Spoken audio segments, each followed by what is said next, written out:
detectives tracked Nancy Guthrie's last message. What they found could completely change the case. The dinner, the phone, the decision, the moment that family dinner ended, Nancy Guthrie didn't wait. She didn't sleep on it. She didn't pull someone aside. She didn't think it over for even an hour. She picked up her phone and texted someone immediately, deliberately, and without hesitation. Here's what makes that decision so significant. The message didn't go to anyone sitting at that table.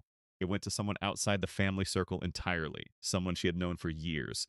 And that single decision, investigators now believe it may be one of the most important moments in this entire case. Stay with us through this video.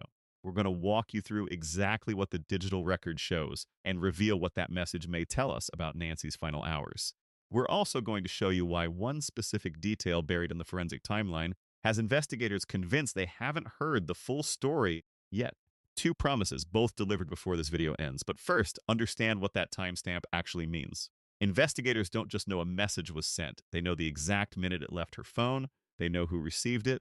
They know exactly where it falls inside the verified timeline of Nancy's last known hours. If you're following this case closely, hit subscribe right now. We track every verified development as it breaks, and this case is moving fast. Words can be misremembered. Stories can shift. A timestamp cannot. It tells investigators Nancy was alive, in possession of her phone, and reaching out on purpose to one specific person. So what happened at that dinner that made this feel so urgent? What investigators found when they pulled the full digital record wasn't just one message. It was an entire hidden communication history, and it raised questions that no one at that dinner table could answer. What the digital record actually shows, here's what most people don't understand about modern phone forensics.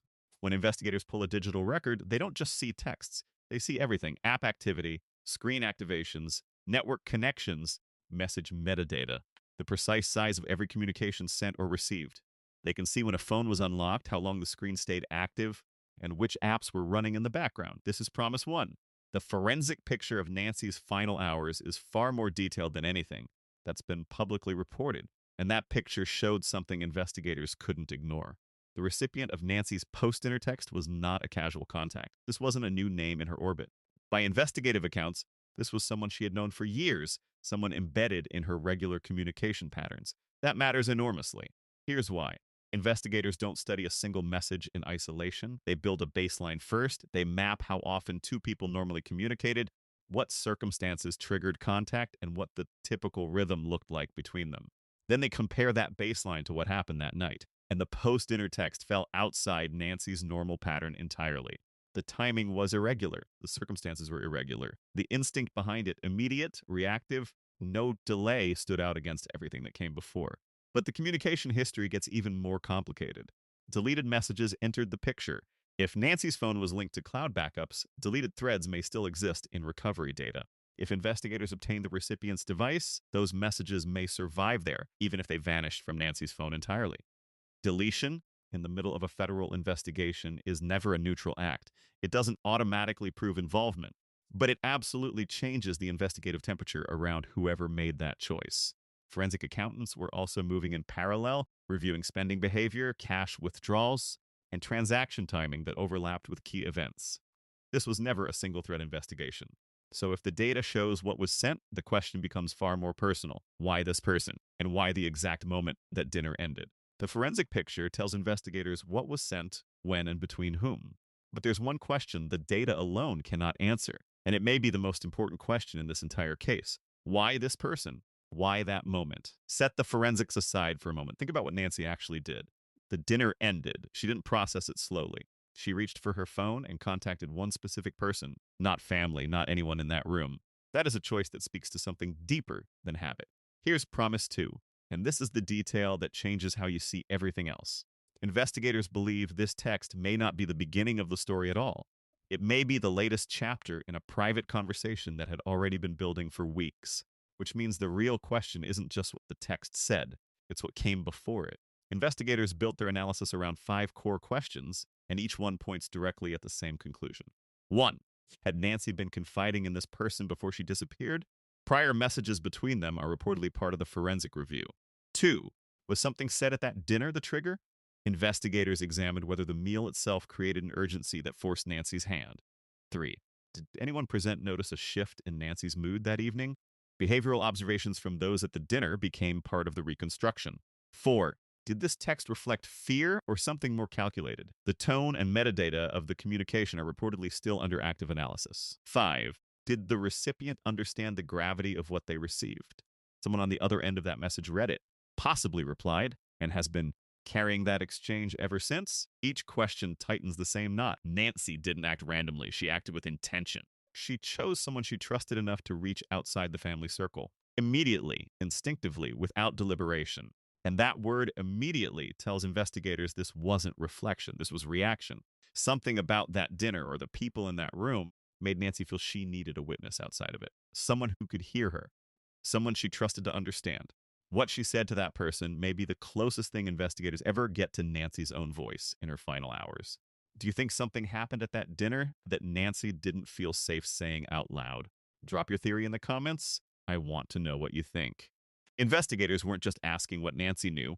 They were asking who else knew and whether everything that happened after that dinner was ever truly unplanned. What the investigation has built by the time investigators assembled the full picture, 6 separate evidence lanes were all pointing in the same direction. Physical evidence remains reportedly recovered from the property with DNA testing underway. Digital evidence, Tommaso's reconstructed movements, deleted communications, and identified patterns during critical windows. Communication evidence. Annie's first call after the incident went to an associate with a criminal record. Financial evidence. Forensic accountants reviewing withdrawals, transfers, and transaction timing tied to key dates. Property evidence. A hidden room inside the home and a buried object near the property, both under renewed forensic scrutiny. And now this, Nancy's final message sent to someone outside the family in the narrow window between the last known gathering and the moment she disappeared. Every lane is converging on the same reconstruction. But here's what separates this text from every other piece of evidence. Everything else maps what other people did. The financial records trace pressure, the communication logs trace coordination, the physical evidence traces what happened. This text is Nancy. It's her decision, her instinct, her reach. It is the closest thing to her own voice that investigators may ever recover from that night. And the recipient, whoever they are, has not been publicly named. Their full cooperation has not been confirmed. The exact content of the exchange has not been disclosed. Federal investigators have the authority to compel records, testimony, and further disclosure. In an active federal investigation, open threads don't stay open indefinitely. Subscribe and turn on notifications. The next verified update on this investigation drops soon, and you don't want to miss it. Someone received Nancy's final message. They may have replied. They have been living with that exchange for months. If the recipient deleted those messages after Nancy disappeared, what does that tell you? Tell me in the comments. Everything investigators have built points back to one moment, a woman at the end of a family dinner, reaching for her phone, choosing one person to tell. The question is whether that choice will finally be heard. She chose someone. That choice still matters. Pull back from the forensics for a moment. Forget the metadata. Forget the deletion questions. Forget the parallel evidence lanes. Think about Nancy Guthrie as a person. Think about what she did in one of the final documented moments of her life. She chose someone, not randomly, not by accident. She chose a specific person, reached outside the family circle, and made contact immediately on purpose for a reason she understood even if no one else did yet. We still don't know the full content of that message. We don't know whether the recipient has shared everything they know. We don't know whether deleted threads have been fully recovered or what they contained. But we know this. That message did not go into a void. Someone received it. Someone read it. Someone knows what Nancy said in her final hours and what she needed them to hear. This investigation is still moving. The answers are still owed. Nancy reached out to someone she trusted in her final hours. That person knows what she said. What do you think they should do? Tell me below. Nancy gave that person a piece of her story on purpose in the final stretch of her life. That choice deserves to be heard. Subscribe to stay with this case. When new information surfaces, you'll be the first to know.